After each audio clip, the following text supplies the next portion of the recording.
powered by The Brainwaves, sponsored by Retrend Collection, co-sponsored by Mudgal Consultants and Aura Greens.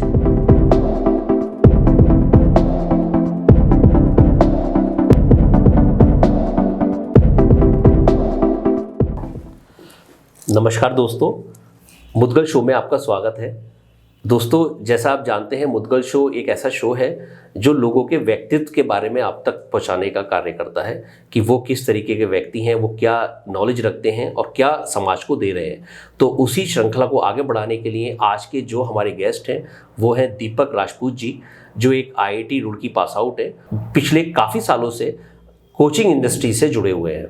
तो उसी को ध्यान में रखते हुए वो बच्चों के व्यक्तित्व पे काम करते हुए, बच्चों की बुद्धिमत्ता पे काम करते हुए एक बहुत ही अच्छी कंसेप्ट मुरादाबाद के अंदर लेके आए हैं, द इन्फिनिटी के नाम से, द इन्फिनिटी एजुकेशनल इंस्टीट्यूट। तो स्वागत करते हैं सर का और जानते हैं उनके बारे में। सर, बहुत बहुत स्वागत है सर आपका हमारे शो पर। Thank you sir for inviting me. Thank you sir. Sir, जैसे आप जानते हैं कि हमारा मुदगल शो एक व्यक्तित्व शो है जिसमें हम लोगों को एक इंट्रोडक्टरी पब्लिक तक पहुंचाने का काम करते हैं कि भाई वो क्या दे पा रहे हैं समाज को, क्योंकि समाज को ही देना एक मेन उद्देश्य है। तो सर, सबसे पहले तो मैं ये जानना चाहूँगा, थोड़ा सा ऑडियंस को अपने बारे में बताइए। सर, सबसे पहले तो मैं ये कहना चाहूँगा कि आप जो काम कर रहे हैं ये बहुत अच्छा है। काफ़ी लोगों को इसमें और आगे आना चाहिए, आई वुड से, और बहुत लोग इंस्पायर्ड भी हुए हैं पिछले कुछ समय से जी। जैसा हम देख भी पाते हैं कि पॉडकास्ट की जो व्यूअरशिप है वो बढ़ी है जी, जी, जी। तो मैंने आपके ऑलमोस्ट सारे शो देखे हैं and they were all fantastic, बहुत ही नॉलेजेबल रहे जो भी आपने काम किए हैं। मैं काफ़ी इम्प्रेस्ड हूँ। Thank you sir, thank you. तो sir, point is very simple कि मैं वैसे यहाँ से लोकली बिलोंग करता हूँ। अच्छा। मेरा although paternal home is from Bijnor, but काफ़ी पहले मैं यहाँ पर शिफ्ट हो चुका हूँ। जब मैं यहाँ पर मुरादाबाद में देखता था, एजुकेशन हमारी जब हुई तो उस समय पर उतनी नॉलेज नहीं होती। एक छोटे बच्चे को कुछ खास पता नहीं लगता कि क्या कमियाँ हैं सिस्टम में जी। फिर जब हम IIT रुड़की पहुंचे, वहाँ पर एक बड़े सिस्टम्स देखे, उसके बाद में कॉर्पोरेट वर्ल्ड में हमने काम स्टार्ट किया जी। तब पता लगा कि किस तरह से यूपी में जो एजुकेशन एनवायरनमेंट है जी। उसको सिस्टमैटिक ढंग से नहीं रखा गया है जी। एक अनऑर्गेनाइज्ड सेक्टर बनाकर छोड़ दिया गया है। जब मैं फिर मुरादाबाद आया तो ऐसा देखने के लिए लगा कि यहाँ पर कोचिंग इंडस्ट्रीज में एक सिस्टम फॉलो नहीं होता जिस तरह से होना चाहिए जी। कहीं ना कहीं मुरादाबाद की जो पॉपुलेशन है, बच्चे या पेरेंट, उन्होंने जैसा कोचिंग एनवायरनमेंट देखा है अभी तक जी, टू बी एग्जैक्ट सर, वैसा नहीं होता जी। अभी पिछले कुछ सालों में कोटा को लेकर एक नेगेटिव इमेज जरूर आई है, बट ये सिर्फ कुछ सालों का और कुछ लोगों का रॉन्ग डूइंग है जी। ऑल्दो कोचिंग इंस्टीट्यूट कुछ इस तरह के नेगेटिव इम्पैक्ट को कैरी कर रहे हैं, ऐसा कुछ होता नहीं है जी। बहुत सारे इंस्टीट्यूट एक बहुत ही पॉजिटिव थिंकिंग, पॉजिटिव हार्डवर्क के साथ में काम कर रहे हैं। वहाँ से बहुत अच्छे बच्चे हार्डवर्क के थ्रू, पॉजिटिव इन्वायरमेंट में रहकर, एक पॉजिटिव गाइडेंस के थ्रू बहुत कुछ अचीव कर रहे हैं। टू बी ऑनेस्ट, हमारा टारगेट होता है, जैसे मैं खुद क्योंकि यहाँ से हूँ तो मेरा नेचर ये रहता है, जैसे आपने भी यहाँ से स्टार्ट किया। सो मुरादाबाद इज द प्लेस जहाँ मैं ये कहना चाहता हूँ कि कोई भी पर्सन जब मुरादाबाद आए तो उनको ऐसा ना लगे कि यार मुरादाबाद में एजुकेशन पर काम नहीं हुआ है। यहाँ पर एजुकेशनल सिस्टम्स एग्जिस्ट करते हैं, that I want and that I am here to create it. Great sir, great.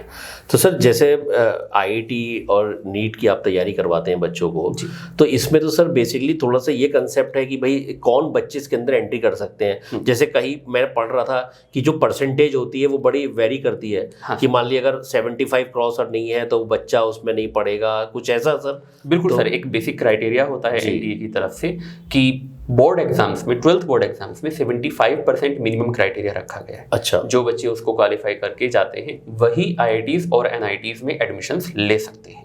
अच्छा। तो ये करना बहुत जरूरी है और इसी वजह से हमारा जो पूरा कैरिकुलम है, देखिए कुछ कोचिंग इंस्टीट्यूट आपने ऐसे देखे होंगे जो प्रमोट करते हैं इस चीज को कि बच्चा स्कूल मत जाओ जी, आप सिर्फ हमारे पास आओ जी। हम ऐसा कोई प्रमोट नहीं करते।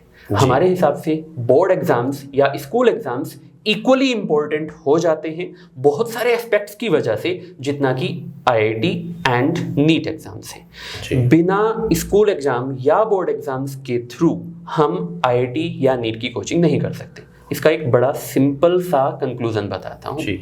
आपने सुना भी होगा IIT JEE या नीट CBSE बेस्ड है बिल्कुल। सीबीएसई की प्रीमियम या बेसिक बुक कौन सी कहेंगे आप? एनसीईआरटी। एनसीईआरटी सबसे ज्यादा कहाँ पढ़ाई जाती है? स्कूल्स में। जी बिल्कुल। सारी बुक्स उसी पर बेस्ड हैं। बिल्कुल। तो अगर मैं खुद एनसीईआरटी रिलेटेड कंटेंट ना पढ़ाते हुए या उसको खराब बताते हुए सिर्फ सो कॉल्ड हाई-फाई बुक्स को पढ़ाऊंगा, तो मैं तो एनटीए की पहली guideline that our exam is NCERT based उसी को फॉलो नहीं कर रहा हूं। जी बिल्कुल।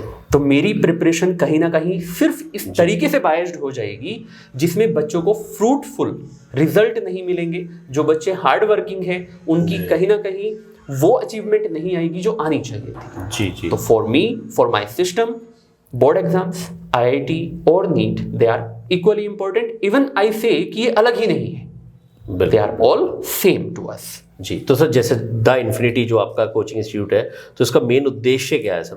मतलब किस तरीके के आप जैसे अभी आपने बताया, बड़ी अच्छी बात बताई कि आपने कहा कि भाई बोर्ड मैंडेटरी है, वो नीड भी अच्छी है कि भाई बोर्ड तो बच्चे जो स्कूल्स नहीं जाएं वो गलत है आपके नज़र में थोड़ा सा। तो सर इसको थोड़ा सा और मतलब आपके इंस्टीट्यूट पे ऐसा क्या है कि जो कुछ और बच्चों को बेनिफिट मिल सकता है उसका? सर देखिए, बहुत कुछ गलत सिस्टम जनरेट कर दिए गए हैं कि जितने भी बच्चे हैं उसमें से कुछ टॉपर्स बच्चों का एक बैच बना दिया जाता है और उस पर पूरे साल वर्किंग होती है। अच्छा। एक बड़ा हिडन सा कंसेप्ट चल जाता है कहीं कहीं पर कि एक पर्टिकुलर बैच, उसको बहुत अच्छे से पढ़ाया जाएगा, सारी गाइडेंस उनको दी जाएंगी पॉजिटिव, और एक बाकी बच्चों का सेट जी उसके लिए कुछ नहीं किया जाता। उसमें से कई बार बिल्कुल भी सिलेक्शंस नहीं होते। सर मेरा सिंपल सा कंसेप्ट है, स्मॉल क्लासरूम सेट होगा हमारे इंस्टीट्यूट पर। आप जब देखेंगे तो आपको not more than even 42 students से बैठाने के लिए ज़्यादा हमारे पास क्लास में जगह ही नहीं है। अच्छा। कितनी भी क्लासरूम्स हैं हमारे पास, उसकी मैक्सिमम स्ट्रेंथ इज 42, कैपेसिटी ही 42 की है। तो अगर बैच बनेगा भी तो भी वो मैक्सिमम 42 का बनेगा। ऐसा नहीं है कि हम 100-200 स्टूडेंट्स को साथ में बैठाकर पढ़ा रहे हैं। जी। पहली चीज ये हो जाती है कि हम एक कॉम्पैक्ट क्लासरूम प्रोग्राम प्रोवाइड करते हैं। दूसरा, हम पूरे बैच पर काम करते हैं, ना कि सिर्फ टॉपर्स पर। सर देखिए, एक ऑनेस्टी वाली बात अगर मैं कहूँ, सर टॉपर्स या एक ब्रिलियंट स्टूडेंट रिजल्ट ले ही लेगा। बिल्कुल सही बात है। आप अगर उसको नहीं भी पढ़ाएं, परेशान होगा, रिजल्ट में थोड़ी बहुत कमी आएगी, बट ऐसा नहीं होगा कि उसका बहुत ज़्यादा नुकसान होगा। सर सबसे ज़्यादा नुकसान होता है एक जो एवरेज सेट होता है बच्चों का, जिनको कोई गाइड करने वाला नहीं है। जी। कई बार केसेस में पेरेंट्स को भी उतनी नॉलेज नहीं होती, वो सिर्फ एक भेड़ चाल के चलते वो एडमिशन के होर्डिंग्स देखते हैं जी कि यहाँ से इतने %, यहाँ से इतने होर्डिंग्स। देखिए सर, होर्डिंग्स मैं भी लगाता हूँ जी, जरूरी है। जब तक लोगों तक मेरी बात नहीं पहुंचेगी, लोग मेरे पास नहीं आएंगे। बट मैं हमेशा ये अपील करता हूँ कि सिर्फ आप होर्डिंग्स पर लगे हुए बच्चों को देखकर एडमिशन मत कराइए। उन बच्चों को जो पढ़ाने वाले टीचर्स हैं, एक बार पर्सनली उनसे मिलिए, राइट, बात करिए, उनके एक्सपीरियंस देखिए, उन्होंने किस तरह के बच्चों को पढ़ाया है, उन पर बेस्ड फिर आप एडमिशंस लीजिए। जी सर, जैसे आजकल एआई इंटीग्रेटेड सारी चीज़ें आ गई हैं, सारी चीज़ें एआई से चल रही हैं, तो इसमें सर जो द इन्फिनिटी आपका, इसको कैसे देखते हैं इस चीज़ को? तो सर इसमें कुछ समय पहले एक इंडिया के बहुत बड़े एंटरप्रेन्योर्स हैं, उन्होंने एक थॉट रखा था जी कि अगर एआई से कुछ ऐसा डेवलप किया जाए कि एक बेस्ट टीचर बना दिया जाए जी, जिसमें उनकी पूरी नॉलेज को हम इंक्लूड कर सके जी, उनके बेस्ट पॉसिबल आंसर्स को हम दे सके, और वही टीचर एआई फॉर्मेट में वर्ल्ड के एटलीस्ट इंडिया के सारे बच्चों को एजुकेशन दे जी, राइट। अगर बेस्ट इंस्टीट्यूट है, सॉरी बेस्ट टीचर है, तो फिर उसे सबको समझ में आना चाहिए जी। यहाँ पर एक मिसकंसेप्शन हुआ था जिसकी वजह से वो अभी तक कंफर्म नहीं हुआ। अच्छा, the logic is very simple sir. जब आप भी 10th या 12th क्लास में या किसी भी डिग्री कोर्स में हो जी, आपके कोई ना कोई फेवरेट टीचर रहे होंगे जी। बिल्कुल। क्या आपकी पूरी क्लास के वही फेवरेट टीचर थे? नहीं, सबके अपने अलग होते हैं। करेक्ट जी। तो जो बेस्ट टीचर आज तक के रहे हैं जी, क्या कोई भी उनका नाम बता सकता है? इवन जिनके नाम पर 5 सितंबर टीचर्स डे मनाया जाता है जी, हमने एक नेम तो दे दिया that the best teacher and the teachers day on is celebrated on that day, but कहीं ना कहीं क्या वो सभी के फेवरेट रहे होंगे उस समय पर? नहीं, बिल्कुल सही कह रहे हैं। करेक्ट है। तो इस तरह का थॉट कि किसी एक मॉडल पर काम किया जाए और फिर उसको सभी में इंप्लीमेंट कर दिया जाए, पहले तो वो गलत हो जाता है। थॉट स्टार्टिंग कंडीशंस में बहुत अच्छा था, बट जैसे इस पर लोगों ने सोचना स्टार्ट किया वो गलत हो जाता है। अब इसमें मेरा क्या ओपिनियन है सर? जी सर, मेरे हिसाब से AI is just a technology. जी। कुछ इस तरह की टेक्नोलॉजी, जैसे आप व्हाट्सएप यूज करते हैं, जैसे आप अदर सोशल मीडिया या नेसेसरी ऐप यूज करते हैं, जी। इसी तरह से आजकल चैट जीपीटी सबसे ऊपर चल रहा है एआई के लिए। तो ऐसी कंडीशन में हम एआई का यूज कर सकें वो मैटर करता है। हम एआई का यूज कैसे कर रहे हैं वो मैटर करता है। हमें फ्यूचर रेडी होने के लिए एआई डिपेंडेंट ना होते हुए एआई को एक टूल की तरह से देखना चाहिए। मतलब कुछ उससे भी सर्च करा लें, कुछ अपना दिमाग भी लगाएं, कुछ टीचर से भी बात करें, तो उसका एक मिली-जुला रूप बनाएं। और इस चीज को कैटर करने के लिए हमने अपने एक रूम को डिजिटली इनेबल्ड किया है। अच्छा, क्यों किया है? Logic is very simple sir. कई बार कुछ कॉम्प्लेक्स डायग्राम्स या कुछ कॉम्प्लेक्स कॉन्सेप्ट्स ऐसे होते हैं जिनकी विजुअलाइजेशन कराना क्लास में बहुत ही डिफिकल्ट हो जाता है जी। अगर कराएं तो बहुत सारा टाइम उस पर जा सकता है। तो अगर टीचर को रिक्वायरमेंट है तो वो टीचर उस क्लास के लिए उस रूम को यूज कर सकता है जिसमें डिजिटली 3D डायग्राम्स दिखाए जा सकते हैं जी। कुछ और भी जो भी डिजिटली जरूरत है, एआई बेस्ड जरूरत है, वहां से दिया जा सकता है। साथ में हम थोड़ा थोड़ा सोशल मीडियाज या किसी भी तरह की डिजिटल एक्टिविटी पर भी ध्यान रखते हैं। मतलब जैसे सर कोई विजुअल लर्नर है जिसे देख के ही समझ में आता है, बिल्कुल, तो उसका माइंड जल्दी चीज को ग्रैब करे। करेक्ट। जैसे एक बड़ा अच्छा हमारे सर ने दिखाया था करके उस पर कि पूरा एनाटॉमी यानी लेयर वाइज वो खुलकर दिख रहा है कि फ्रंट, देन उसके अंदर पहली लेयर के बाद में क्या दिखेगा, सेकंड लेयर के बाद में क्या दिखेगा, थर्ड लेयर के बाद में क्या दिखेगा। तो वो बड़ा अच्छा सा विजुअल एस्पेक्ट आ रहा था। बच्चों को भी उसमें एक्टिवनेस फील होती है कि ओके एग्जैक्टली मुझे पता लगा कि यहाँ पर ये चीज कैसे होती है, कहाँ पर बिलोंग करती है। राइट सर, बहुत सारे मिसकंसेप्शंस इस तरह के भी होते हैं कि बच्चों को प्लेसिंग तक नहीं पता है हमारे बॉडी में ऑर्गन्स की प्लेसिंग कहाँ कहाँ पर है। जी।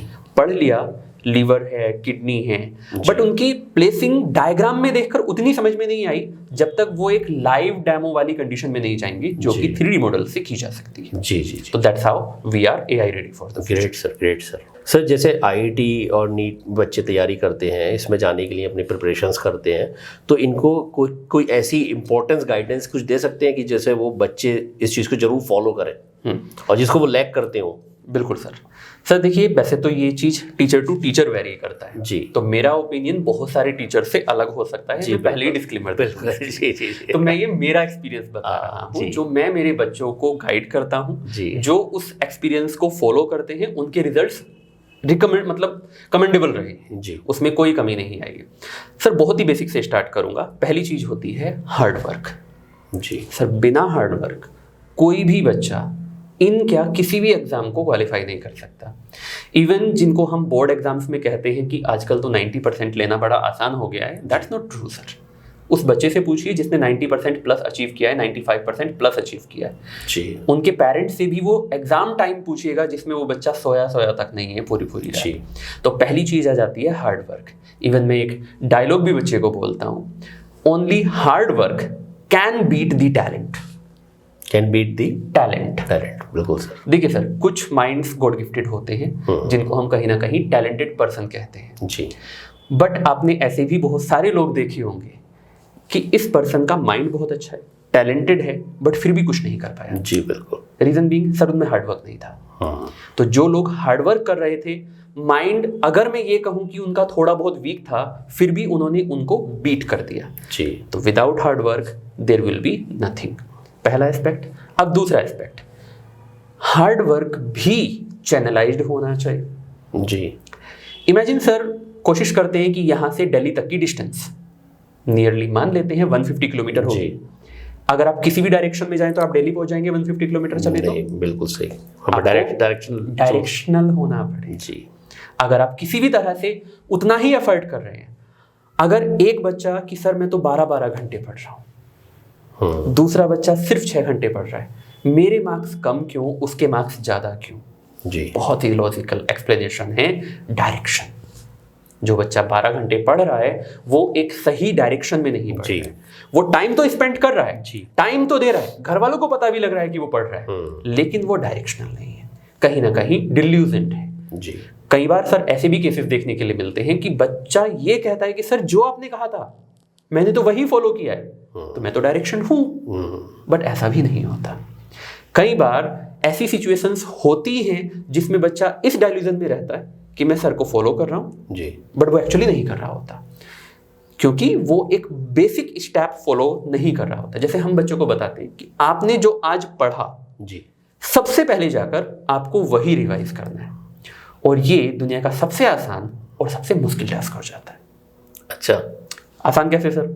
मान लीजिए हम अभी बात कर रहे हैं जी, और मैं आपसे ये कहूं कि आपको आधे घंटे बाद इन्हीं चीजों को रिवाइज करना है, क्या ये मुश्किल हो सकता है? अभी भी तो बात की थी, अभी भी तो बात करी थी, बिल्कुल जी। तो रिवाइज करने में मुश्किल तो नहीं हो सकती जी। क्या आप करेंगे?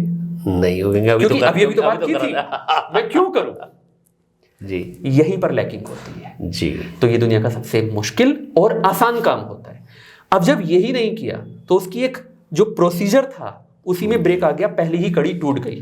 तो जब वो नेक्स्ट स्टेप पर जाता है कि अब मुझे होमवर्क करना है जी, जो सर ने क्वेश्चंस दिए क्लास में वो मुझे करने हैं, तो ये उसको बिना पता लगे कि मुझे वो कंसेप्ट नहीं आए थे, अब उससे वो क्वेश्चंस नहीं हो पा रहे जी। उसको 10 क्वेश्चंस करने थे, अगर वो रिवाइज करता तो 10 में से करीब करीब 8 क्वेश्चन कर सकता था जी।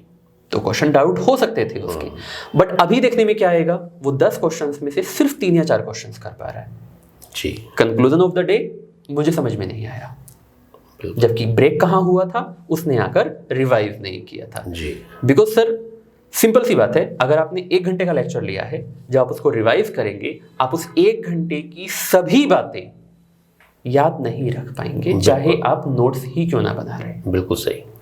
जितना जल्दी आप उसको रिवाइज करेंगे उतना ज्यादा याद रख पाएंगे जी। बिल्कुल सही। अगर आप अगले दिन रिवाइज करेंगे तो शायद आपको 20% ही याद रहे, इसलिए क्विक रिवीजन जरूरी है जी। तो ये डायरेक्शन की कड़ियां होती हैं, अगर हम इनको तोड़ते हैं तो उनके ड्रॉबैक्स होते हैं। बिल्कुल सही। तो जिन बच्चों को ऐसा लगता है कि सर मैं तो आपकी सारी बातें फॉलो करता हूं, उन बच्चों के लिए मेरे पास सीधे सीधे रहता है, बेटा नहीं करते, अगर करते तो आप उसमें वो इम्प्रूवमेंट जरूर देखते हैं। Very true sir, very true. बिल्कुल सर, जैसे आप इतने सालों से पढ़ा रहे हैं, बच्चों को भी देख रहे हैं, तरह तरह के बच्चों से मिलते हैं, तरह तरह के पेरेंट्स से मिलते हैं, तो सर उसके अंदर बहुत चैलेंजेस भी आते हैं, पेरेंट्स को समझाना, बच्चों को समझाना, है ना, क्योंकि इन डाउट एक तरीके से है तो बिजनेस ही सर। बिल्कुल राइट सर। लेकिन क्या है कि ये ज्ञान का बिजनेस है, ज्ञान का बिजनेस सर, हमें बच्चे से पैसा ही नहीं, उसको बुद्धिमत्ता पे भी काम करना है कि वो लाइफ में कुछ कर पाए। तो सर इसमें काफ़ी चैलेंजेस फेस होते हैं। बिल्कुल। उसमें सर कई लोग निगेटिव भी हो जाते हैं, है ना सर, कि भाई आपने गलत समझाया, या वो ऐसा बोल रहे थे, या तुमने ऐसा कर दिया, तुम्हारा ये ज़्यादा, तुम्हारा वो कम। तो सर इस चीज़ से कुछ बताइए कि मतलब पेरेंट्स के लिए जो एक जागरूकता हो, और आपने भी कुछ फेस करा हो। सर देखिए, पहले तो बहुत ही बेसिक से इस मुद्दे पर बात करूंगा जी, कि जैसे कोई भी बच्चा अगर प्रिपेयर कर रहा है तो एक सिंपल सा रेशियो समझना चाहिए जी। उस बच्चे को कितना हार्डवर्क करना पड़ेगा, उसमें टीचर कंट्रीब्यूशन कितना रहेगा, एंड उसमें पेरेंट कंट्रीब्यूशन कितना रहेगा जी। ये एक ट्रायंगल फेज है सर, और ट्रायंगल भी स्केलिंग ट्रायंगल है, यानी सारी साइड्स बराबर नहीं होंगी। इसमें सबसे बड़ी साइड बच्चे की ही आएगी। नियरली 60 to 70% बच्चे का रोल होता है जी। वो कितना अचीव करता है, नियरली 60 to 70%। उसके बाद में नियरली 20 to 30% टीचर का रोल प्ले हो जाता है, जो उसको गाइड कर रहा है। एज आई सेड, हार्डवर्क बच्चा करेगा, डायरेक्शन टीचर दिखाएगा, उस डायरेक्शन को पकड़ने का काम भी बच्चे का ही होता है, इसलिए मेजोरिटी बच्चे पर पहुंचती है जी। बिल्कुल। अभी 10% बच रहे हैं, वो पेरेंट का रोल प्ले होता है। अब जो आप चैलेंजेस पूछ रहे थे वो यहीं से स्टार्ट होता है। There are multiple sets of parents also जी।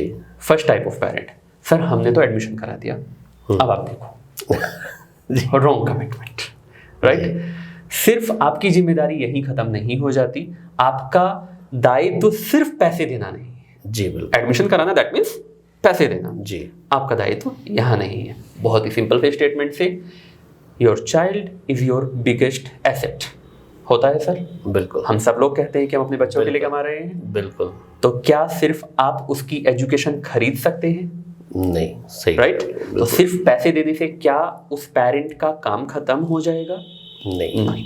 आपको उस सुपरविजन को देखना पड़ेगा, बच्चा किसी गलत एक्टिविटी में तो नहीं जा रहा है देखना पड़ेगा।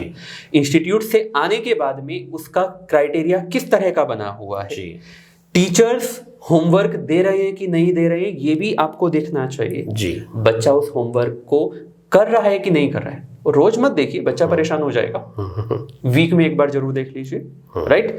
बच्चा क्या कर रहा है सर, पेरेंट को सब पता होता है। एजुकेशन टाइम में कहा जाता है 6 to 7 आवर्स की स्लीप काफी है, बट अगर आपके सामने आपका बच्चा 10 से 11 घंटे सो रहा है तब तो आप उसके रॉन्ग डूइंग में उसका सपोर्ट कर रहे हैं जी, राइट।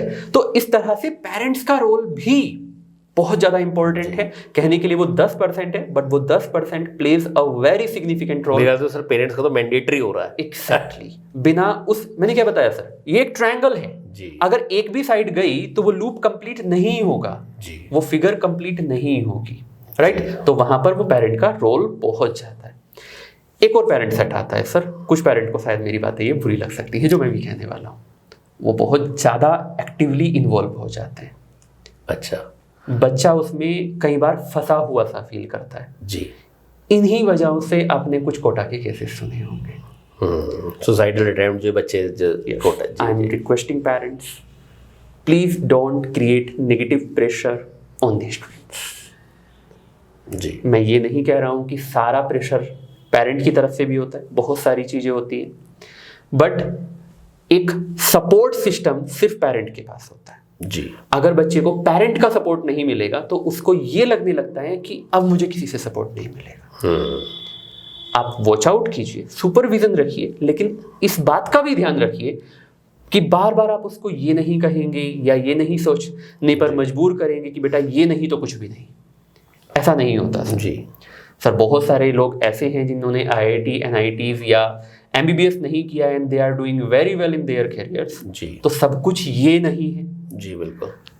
कई बार ऐसा होता है कि हमें इनिशियल स्टेज पर लगता है कि बच्चा एग्जाम क्वालिफाई कर जाएगा जी, लाख कोशिशों के बाद भी उसका सिलेक्शन नहीं होता है। इसका मतलब ये नहीं है this is the end of the career.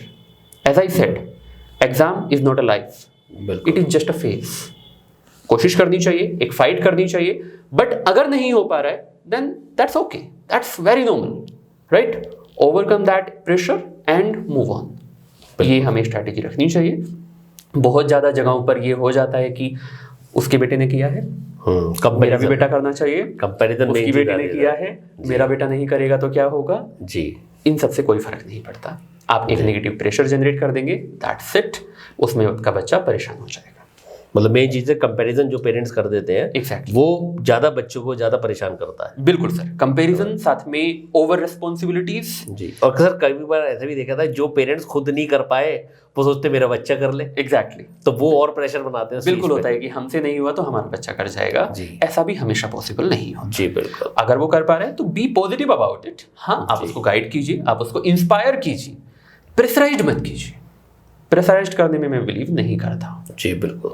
अच्छा सर, मतलब अब थोड़ा सा शो के लास्ट में एक चीज़ बहुत काम की पूछना चाह रहा हूँ आपसे कि सर जैसे आप भी स्टूडेंट थे, राइट सर, आपके दिमाग में भी IIT के लिए आया होगा या पेरेंट्स के आया होगा जैसे भी, तो सर थोड़ी सी अपनी सक्सेस स्टोरी बताइए, जिस तरीके से आपने IIT रुड़की को मीट आउट करा और वो बच्चे भी सुनना चाहते हैं और बच्चों उसको फॉलो भी करें, जिससे वो भी एक सक्सेसफुल पर्सन बन सके।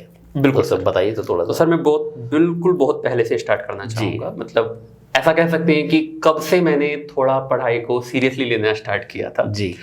तो दैट वाज द ईयर जब मैं 8th स्टैंडर्ड में था जी। ड्यू टू सब मेडिकल इश्यूज मैं स्कूल जाने की कंडीशन में नहीं था। अच्छा।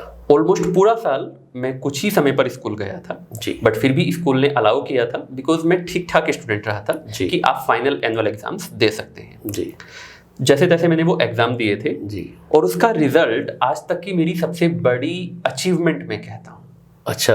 उस साल का रिजल्ट सर, उससे पहले मेरे जो मार्क्स रहते थे 6th 7th क्लास में, वो भी बहुत ज़्यादा नहीं थे जी, बहुत ही नॉर्मल से होते थे।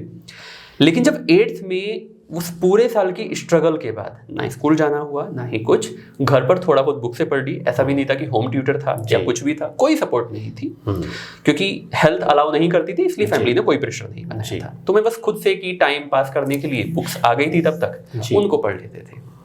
जब मैंने एग्ज़ाम दिया और मुझे फाइनली रिजल्ट रिपोर्ट कार्ड मिला, उसमें आई स्कोर्ड 57%। अच्छा। वो मेरी आज तक की सबसे बड़ी अचीवमेंट है, क्योंकि वहाँ से मुझे ये पता लगा कि बिना किसी सपोर्ट सिस्टम, बिना किसी एजुकेटर, विदाउट एनीथिंग, अगर मैं 57% स्कोर कर सकता हूँ, दैट मीन्स कुछ तो है, कुछ जिसको 50% तो ऊपर है। अब इस 1 साल के गैप में और भी कई सारी चीजें हुई जी। 1 साल से पहले यानी 6th और 7th क्लास में जब मैं इस चीज़ को आज रिमाइंड करता हूँ, तो कुछ ऐसा हुआ करता था कि जो मेरी कंपनी थी, जो मेरा फ्रेंड सर्कल था, शायद वो सही नहीं था, तो उनसे वो ब्रेक मिल गया था 1 साल में। अच्छा। जब मैं 9th क्लास में वापस से स्कूल पहुंचा, तो पता नहीं क्यों बट मेरे नए फ्रेंड्स बने जी। एक पॉजिटिव सर्कल बना जी। और उस सर्कल में एक कॉम्पिटिटिव इन्वायरमेंट था जी। Nearly in that circle, highly competitive circle, जिसमें हम करीब 10 बच्चे थे जो आपस में कंपटीशन रखते थे। अच्छा। उन 10 बच्चों में शायद मैं रैंक लिस्ट में नहीं आता था जी।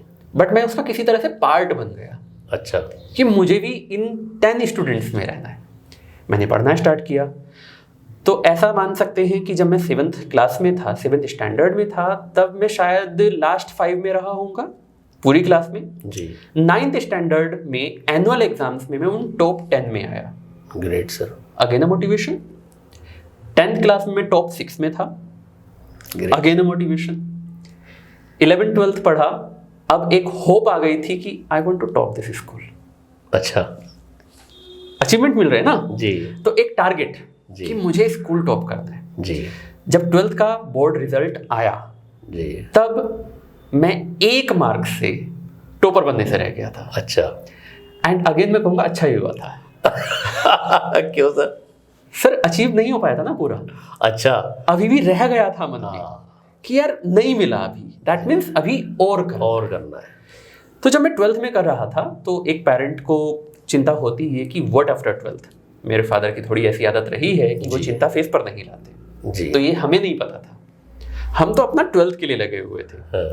12th का एग्जाम हुआ, फिर रिलेटिव्स और पड़ोसियों ने ये चिंता दे दी कि 12th के बाद क्या करोगे। तब तक मैंने सोचा भी नहीं था जी। पापा से बात की कि मैं क्या करूँगा, बोले पहले रिजल्ट आने दो तब बात करेंगे। जब रिजल्ट आया और उनको लगा कि चलो 1 मार्क से ही, बट एटलीस्ट हमने अपनी तरफ से मान लिया कि हमने तो टॉप किया। हाँ। 1 मार्क से नहीं हुआ था वो भी माइंड को पता था। बिल्कुल। तब फिर सब लोगों के ओपिनियन को देखते हुए कि फिर आप एक काम करो, जेई की प्रिपरेशन कर लो। कहाँ से बेस्ट होती है, उस समय पर एक ही नाम चलता था, कोटा। मैं वहाँ पर गया, एजुकेशन ली। 12th जो मेरा बोर्ड एग्जाम थे वो हिंदी मीडियम से पास आउट था जी। पूरी तरह से हम हिंदी मीडियम के बैकग्राउंड को बिलोंग करते थे जी। जब कोटा पहुंचे तो वहाँ पर बड़े बड़े स्कूल्स के बच्चे थे। इवन जहाँ पर मैं हॉस्टल में था, मेरा खुद रूममेट वेस्ट बंगाल से बिलोंग करता था, जो कि बहुत ही अच्छे रेप्यूटेड, आई थिंक शायद डीएवी इंटरनेशनल स्कूल से पास आउट था। अच्छा। मैं purely Hindi medium, he is from English medium. तो स्टार्टिंग के कुछ दिन तो ऐसे रहे कि शायद यार गलती कर ली, इनसे कंपटीशन कैसे होगा। मैं कहाँ एक छोटे से गांव इलाके से आया हूँ और मैं यहाँ पर कंपटीशन। जब वहाँ की बड़ी बड़ी बिल्डिंग्स देखी, इंस्टीट्यूट्स की, तो भी खुद को वो लैक फील किया। सब मोर देन अ मंथ इसी स्ट्रगल में रहे कि किसी तरह से कोई वापस ले जाए। अच्छा। I don't fit in this society. At last पापा से बात की कि मुझसे नहीं हो पाएगा। उन्होंने एक ही बात की, बेटा देख, पैसे देने का मेरा काम, मेरे पैसे हैं और मैंने वो दे दिए, मैं तो वापस नहीं ले रहा हूँ, तुझे आना हो आ जा, मैं रिफंड के लिए अप्लाई नहीं करूँगा। तो एक अननेसेसरी सा प्रेशर, यार पैसे खराब हो जाएंगे। हाँ। साल भी चलो कोशिश करके देख लेते हैं जी। तो 1 महीने के बाद में तो मैंने पढ़ना स्टार्ट किया था। अच्छा। क्योंकि 1 महीने तक तो इसी कंफ्यूजन में रहे कि करना भी है कि नहीं करना है जी। फिर जब पढ़ना स्टार्ट किया तो अगेन द सेम सिचुएशन कि थोड़ा सा तो अंदर वो कुछ था ही, तो वो समझ में आना स्टार्ट हुआ। समझ में आना स्टार्ट हुआ तो मजा भी आया जी। फिर उन्हीं बच्चों को जो पड़ोसी थे, कई बार ऐसा होता था कि हम ही पढ़ा रहे होते थे कि देखो ये वाला क्वेश्चन ऐसे हो सकता है जी। तो वो कॉन्फिडेंस बनते चला गया। कहीं ना कहीं वो पूरी एनर्जी, जो पूरा सेटअप चल रहा था, वो एग्रेशन में गया। एंड एट लास्ट मैं IIT रुड़की पहुंचा, आज मैं यहाँ पर हूँ, बच्चों को पढ़ा रहा हूँ, सेम चीज कैरी करता हूँ बच्चों में कि बच्चे डोंट लूज होप। ये प्रिपरेशन, अगर मैं उन बच्चों की भी बात करूँ जिनका सिलेक्शन नहीं हुआ है अभी तक या नहीं हो पाया है, वो अब लाइन भी चूज कर चुके हैं, वो अपने आप में फील कर सकते हैं, this preparation teach you many things for your life. This preparation prepare you for life, not only for exam, also for life. बहुत इंपॉर्टेंट होता है। तो दोस्तों आपने सुना, स्टूडेंट्स आपने सुना सर ने कितने ज्ञान की और कितनी अच्छी बताई और अपने बारे में बताया कि किस तरीके से उनके हार्ड वर्क से उन्होंने क्या क्या कैसे इस चीज़ को पाया। तो अभी सर इन पे और टॉपिक्स पे एक एजुकेशनल वेब सीरीज़ बना रहे हैं हर टॉपिक वाइज, तो बहुत जल्द आपको देखने को मिलेंगी वो सीरीज़ भी कि किस तरीके से टॉपिक वाइज है उसके, कि किस तरीके से मार्क्स अच्छे स्कोर करें, कैसे सब्जेक्ट चूज़ करें, कहाँ पे हम कंप्लीट तैयारी करें। बहुत सारी चीज़ें ऐसी हैं जिस पे अभी सर काम कर रहे हैं। तो सर का बहुत बहुत धन्यवाद कि सर शो पे आए और सर ने अपना समय निकाला। आप सबका भी बहुत बहुत धन्यवाद। और अगर आप और जानकारी कुछ लेना चाहते हैं तो द इन्फिनिटी मुरादाबाद में सेंटर है, जिसके नंबर्स हमारे यहाँ पे फ्लैश हो रहे हैं, वो आप देख सकते हैं, सर से डायरेक्ट बात कर सकते हैं। बहुत बहुत धन्यवाद sir. Thank you sir. Thank you sir.